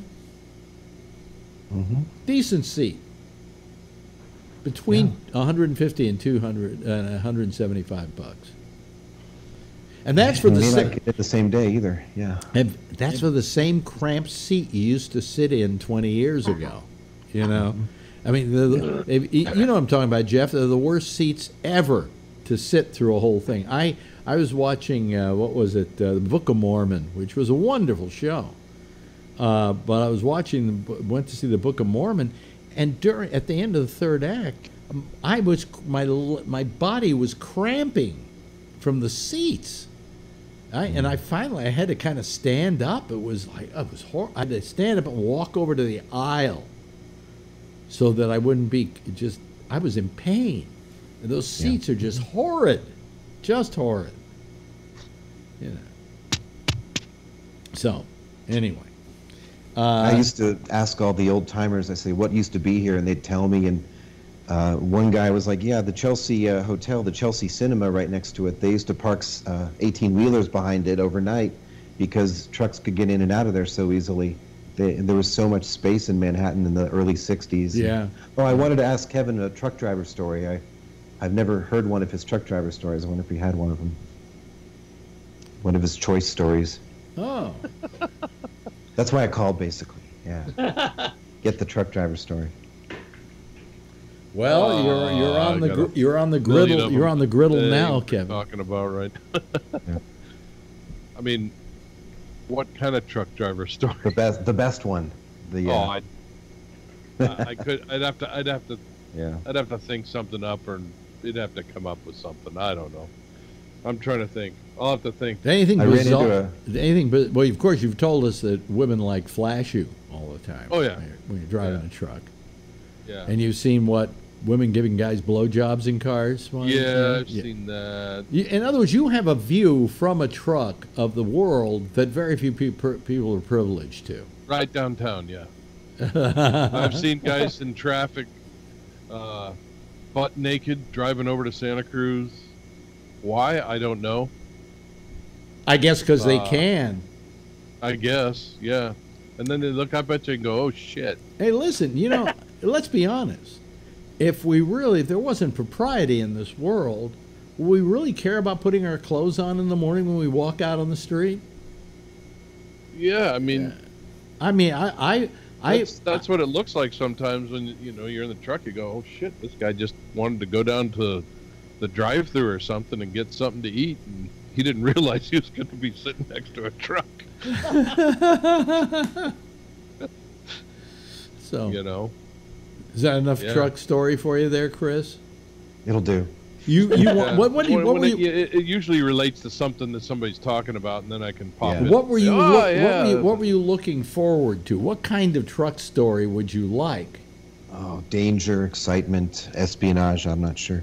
I ran into a truck. I drove across country in a small cars about 8 times, and you always stop where you see the big trucks for pancakes or whatever, because that's the good stuff. And I never knew a lot of truck drivers, but one guy, any 2 cities I would name, he would just spit out the mileage on it, and he was right about everything. He was like, I asked him what's the worst city for him, and he said Chicago, and I said why, and he said it's just you can't get anywhere fast, and it's such a huge city, and he just tried to avoid Chicago, and he seemed like he really did go to all 48 states and all that. So, and I was mainly Western states. I didn't go cross country. Were there cities that you didn't want to go to? Not really. I did a lot of San Francisco and a little bit of LA, but mostly it was the San Francisco, Central Valley, Portland. Seems to me San Francisco would be a hard city to navigate.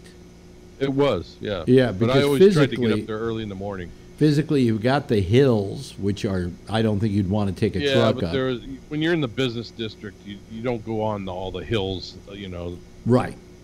Yeah, so I was dealing with, downtown California Street, and 48. And you could probably take a truck along the Embarcadero. Yeah, but we had some challenging deliveries to make with. You know what I never saw a lot of were trucks on the Golden Gate Bridge. You were allowed to go on the Golden Gate Bridge, weren't you? Oh, yeah. It's real expensive to take a truck on the Golden Gate Bridge. Really? I mean, what's expensive?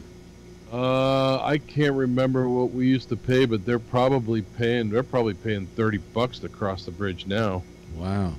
They pay per axle. Per axle, right. I remember, when I was a kid, there were signs there saying so much. Yeah, I don't know what they're paying now, but it's expensive for a car to go across that damn bridge. What is it now? Do you know, Tom? No, I don't drive. Because when I drove last time I left San Francisco or drove across, I think I seem to remember $10 or $11, and I'm sure it's up to around $15 now. Yeah, I think it's about 7 or 8 now. I could go look on my. But you can go both ways. In other words, going one way you don't pay the toll. Going the other way you do. You pay coming south. Yeah. Yeah. And they've got all the bridges set so that you can't go on each bridge and avoid the tolls. Yep. Because they alternate them. So if you go on no matter what you do, you'll pay. The Bay Bridge, I think you pay at the end. You're paying coming west on the Bay Bridge. You pay south on the Golden Gate. You pay east on the Richmond. You pay west on the San Mateo. They got it all figured out. Well, Richmond is on the the Richmond toll plaza, as I remember, was on the east, if I'm not mistaken. On the Richmond side. On the Richmond side. You know what I remember? Show you how old I am. And there aren't many people out there, I guess, listening from San Francisco. I remember when there wasn't a bridge there, and you had to take a ferry across. In Richmond? Yep, the Richmond-San Rafael ferry. Trying to remember, yeah. It took off from approximately where San Quentin is and wound up approximately where the... I think maybe they still have some of the peerage there, if I'm not mistaken. When did they build off the side of the bridge? I think it was in the 50s, if I'm not mistaken. Yeah. But when I was a kid, my parents, we used to go over and see some friends who lived in Moraga. and we would go across using the because we lived in San Anselmo. We'd use the ferry, and one night I remember on the ferry, the waters were so choppy that I thought we were going to die. I mean, I was a little kid. I was puking my guts out. Yeah, it gets rough over there. It got really rough, and they would run those ferries come hell or high water because obviously that was the only way to get your car from one end to the other. But I think it was only like 15 cents or something. You know. Yeah. Do you know that the Staten Island ferry, I think, is still like a quarter or something like that? They never raised the price on it. There's a law that was instituted. Am I right about that, Jeff? No. The Staten Island. It's free, isn't it? Maybe it is free. It's free if you if you don't have a car. It's free. Oh, okay. And it's still free. Okay, yeah. It's I remember paying on it the one time I went on it. Yeah, it's actually a great little ride. You know, you go past the Statue of Liberty, and you know, so I mean, I did the Staten Island ferry one day with a girlfriend, and one time I did it at night in a car just to take like at 1 o'clock in the morning. They ran, I think, 24/7, if I'm not mistaken. It's a place I can never remember driving over there at all. And then they built the Verrazano Bridge, and that changed the whole nature of it because you can now go from Staten Island to Brooklyn on a bridge. And that bridge is so long that if you look at it from a distance, it's curved because it's curved for the Earth, so that it you know. Did you know that, Jeff? Or am I telling stuff you didn't know, you New Yorker? No.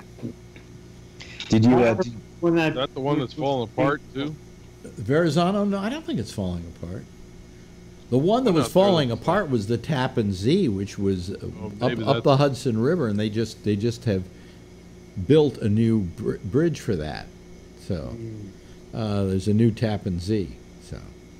Did you ever hear about before the Brooklyn Bridge, the Brooklyn Ferry was horse powered? No. And the horses would go in a circle, and that would create the Really? paddle wheel or whatever. And maybe that's even where merry-go-rounds came around. Because I'm sorry, Chris, but I may look old, but not that old. Yeah, that goes way back. Yeah. Yeah. So. You know what? Days of baseball. You know what I've often wanted to see in New York City is when they first built the subways. The first line was the one, obviously, and oddly enough, it went from downtown all the way uptown to about, I guess, maybe 110th, 125th, something like that, maybe more. Do you know it only took them a year and a quarter to build it? You know how they built it? Because you could do that in those days. You couldn't do it today. Today you build a subway, it takes forever, and you got to bore through concrete. They simply dug a ditch all the way uptown because there was nothing in their way. They didn't have to get a right-of-way on anything. Just a ditch, put down the rails, and then put grading over it. And you had your subway. And the first station was a very ornate, beautiful station down by City Hall. And it's not open anymore. It's not used any longer. The trains go past it. But if you want to, you can take a tour of it. And suppose I've never been there. I'm going to do that one day. It's supposedly absolutely magnificent. There's pictures online, I believe, yeah. Yeah, just magnificent.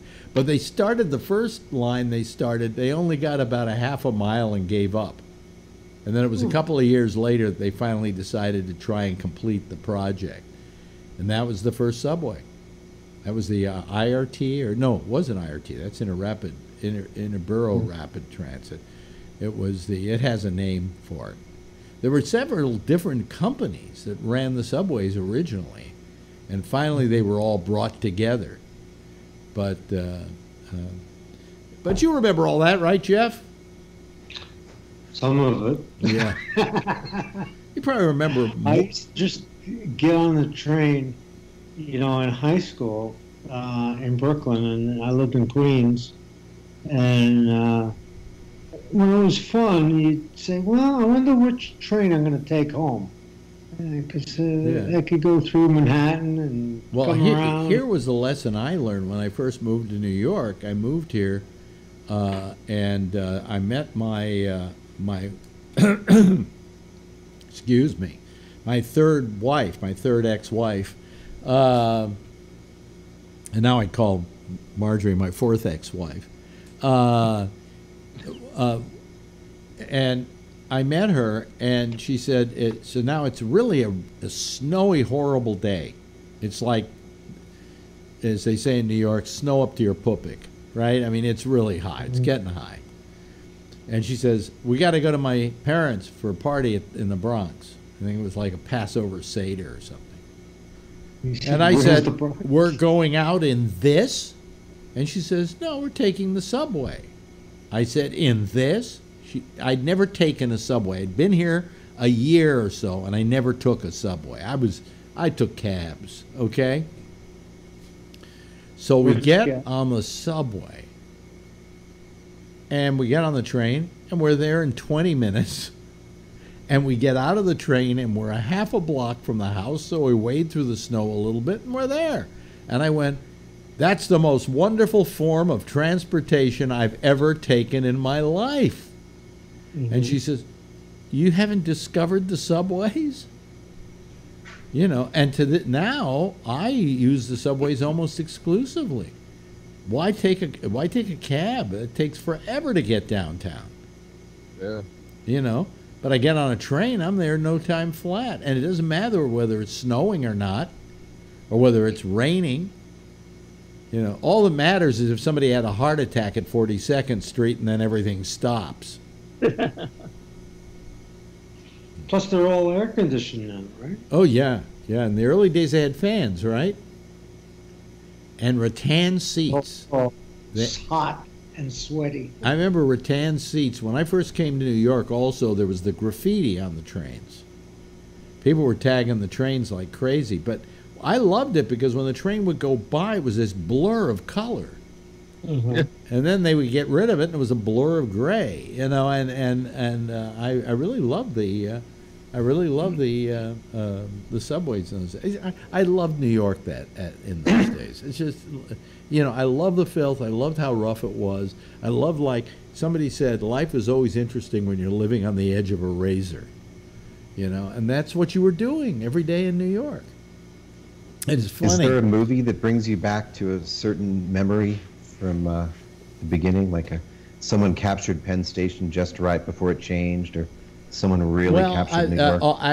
Was I living in New York when it came out? I think I was. I think a picture that best captures New York of the times was Midnight Cowboy. Okay. Yeah, I saw it. I'm walking here just absolutely sums it all up. And it was something. It was really something. There's a show out now called The Deuce on HBO, which is about life basically on 42nd Street among hookers and porno filmmakers and that whole group of people who I got to know rather intimately when I was living here. And that reminds me very much, very, very good about recreating New York from back then. Even down to the litter on the streets. It's like they have some people who dress the set with litter. I mean, because they're walking down the street and they these papers, newspapers. Do you remember how it was, Jeff? Sure. Filthy. Cigarette butts all over the place. Dog turds. Right. Yes. That's something no kid today will ever have to see, is a dried up dog turd that was turning white. Remember those? Yeah. Kids today will never know that because people do clean up behind their dogs. That's the law. Well, except for one guy here in our courtyard who let his bulldog take a dump and didn't clean it up. So, and everybody went apoplectic about it. So, what's romantic to you, Chris? What place engendered romance in your life? I'm not talking about sex. I'm talking about that you fell in love with, like I fell in love with New York. This is a weird thing, but you remember your first big city, and there was that weird movie Zodiac with Robert Downey Jr., and I thought they really captured San Francisco in the late 60s, early 70s with the yellow Chronicle vending machines everywhere, and the litter and the dress and the way the World War II guys dressed and the way the younger guys dressed, and it really brought me back to my first memories. And there's a TV show, I just saw my first episode, Dan August with Burt Reynolds, and man, that took me back to my first couple memories of style and what I woke up to, basically, when the light first went on. Well, how old are you? I'm 51. So I was in kindergarten in 71, But I remember the moon landing.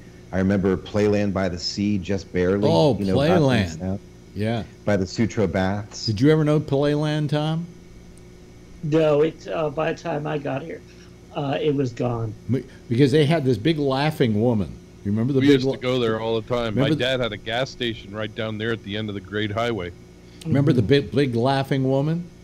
Yeah, and all the doggy diners and all that stuff. I remember, Yeah, I got to tell you, I've told the story before. My dad owned the gas station right on the corner down at the end, across from the. I've told the story before. There's the beach is right there, and you have this huge beach wall that goes for seawall for about a mile, maybe more.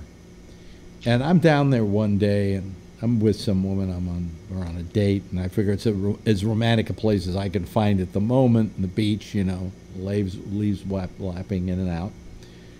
And I turn around, and I look at the seawall, and somebody, from top to bottom on the seawall, has written, "Nobody loves Alex Bennett."